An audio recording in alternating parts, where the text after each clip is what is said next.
a Conservative MP has lost the party whip over an investigation into claims that he misused £14,000 of campaign funds, which he denies. He does deny it. Mr Menzies allegedly made a late-night call, as I said, to a 78-year-old aide saying, "Can I have £6,500?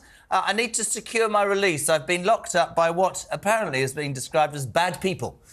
That he met on an online dating website. That's one of the allegations reported this morning in the Times newspaper, my friends. Well, to make sense of it all, or not, as the case may be. Not bad people, by the way, that we met on any website. These are good people. Very good people, we know. Political editor at Tortoise Cat Neilan and former Conservative advisor James Price.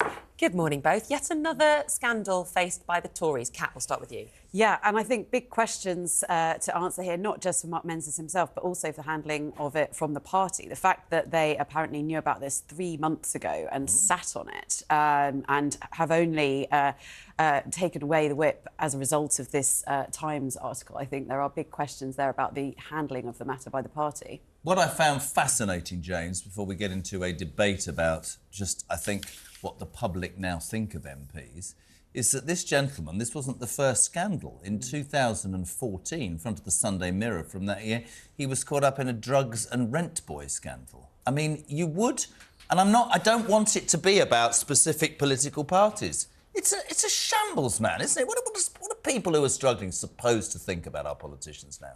Yeah, I think it's terrible. I think we're almost at a point where it's sort of a pathology, and I think that looking past every individual scandal, I do think perhaps we need to start looking at some of the structural reasons as to why this may be the case. So you have people who are a long way from home, often by nature of the fact that their constituencies can be a long way from London. They're going to be in London for a few days. They're working in their departments if they're ministers or voting and all these sorts of things.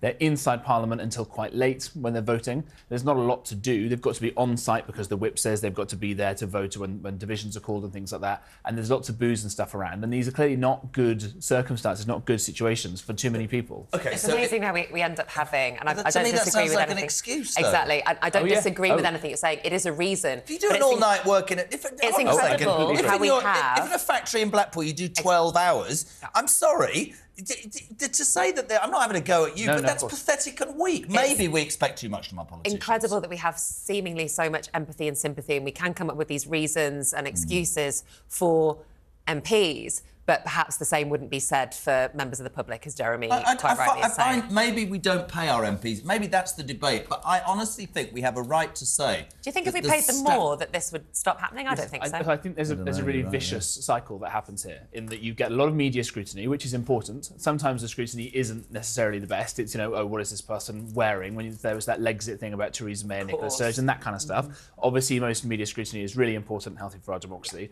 but people don't like that. So I think, well, in return for that, I want to have lots of power and I want to have, to be able to affect change. Well, they can't get that because the way the civil service job spec is kind of with it, right? Well, but the way the civil service is these days, it's very hard to actually get things done. And then you've got the fact that you're being paid a lot less than perhaps a lot of people in the city, running big businesses and those kinds of things. So people of real quality don't bother going into it, and you're left with, dare I say, some of the dregs. Where does it end, Kat? Because it's... Sorry, Nick, go on. I was going to say where does it end. This should have been flagged a lot earlier, though, shouldn't it? It's not just about one MP's decision to spend time in the company of whoever, but it's about the fact that £14,000 came from campaign funds. Surely that should have been flagged much sooner. Yeah, and there does seem to be, again, something specific happening here where perhaps there was the sort of local donors kind of giving a nod and a wink and saying, look, that's OK, we understand you've got sort of issues here.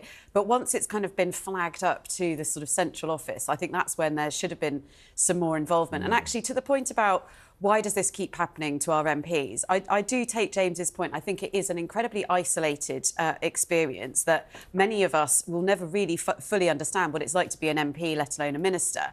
There needs to be better support within all of the parties to deal with things like mental health issues, drug and alcohol addiction. Can I? I don't want to have an argument or anything, but why is it that when a male MP, and I'm saying male just because he is a male, gets caught with a rent boy, right? Allegedly, not this one, others, that he goes, I've got mental health issues. He didn't have have damn mental health issues when he went to visit the young man, did he? He got it after he got caught with his trousers down. That's what annoys me. I'm not even necessarily saying that's the case here, but I do think that sometimes MPs get themselves involved in situations that they're not able to extricate themselves from. And they do need better support. And there is, you know, there has been, obviously you have the whip's role is sometimes to sort of discipline them and kind of be the sort of scary bogeyman in the corner, kind of collecting the information that they can then use against you. But there's also a kind of ecumenical kind of sort of looking after component to that role. We expect too much of our politicians then?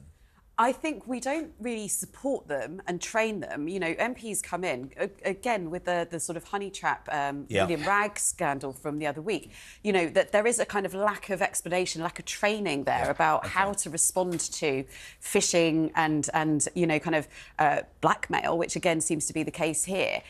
Which, you know, on the face of it, it should be the sort of thing that people could quite easily rebut. But actually, once you kind of get yourself involved in a situation, then it becomes much more difficult for you to get out of it. I understand that, but I think for so many people listening to and watching this will be going, I don't need training to know so right. that meeting up with somebody Thank you. and exchanging Taking whatever cocaine has and meeting been rent boys. Do you need training in that? Or don't do it? I don't think you do. And I think if people do indulge in that in their private lives and their private citizens, that's one thing. But to do it as a serving MP is something else entirely, because you're supposed to be held to certain levels of scrutiny. And also, more than anything, of course you're going to get caught. Right. It is the shocking, poor judgment that comes. And then, you know, the morning after, where the hangover comes along and you're dealing with all these things, you then go, do you know what? I actually think that my judgment is good enough that I am able to legislate on artificial intelligence. Despite I'm the fact able to do all these other things. And I've got mental health issues. I totally take Kat's point, though, because there has to be a moment or somebody that MPs can go to if they have, say, indulged in something, whatever it might be, and then they're being blackmailed or they're being threatened in any which way. I like what you said about new ones coming in and not knowing. I get that. They need to have a point of contact where somebody that they can go to say, and I'm sure it probably exists, but just probably isn't being utilised. They say, I'm in this situation. We've been talking all week, haven't we, about how honesty should be the best policy, and they should be able to be upfront about it. But they're not incentivised, to be honest, because they know that it's going to then be kind of, you know, scored over by all But Nick's right as well, it will come out. So the Rayner thing, I've been banging this drum all week for a reason. I think she's a breath of fresh air, I think, and I genuinely mean that, and she's a working-class woman. But the truth is, you silly, silly ladies, it's not going away. Do I believe she's guilty or innocent? I don't know. But Angela Rayner needs to release that information and slay this dragon, because it's going to go on and on and on. And people will walk around, whatever your political persuasion, and go, she's obviously got something to hide, mate, because she could have laid it out a long time ago, Jay, right? Yeah, I think that's fair enough.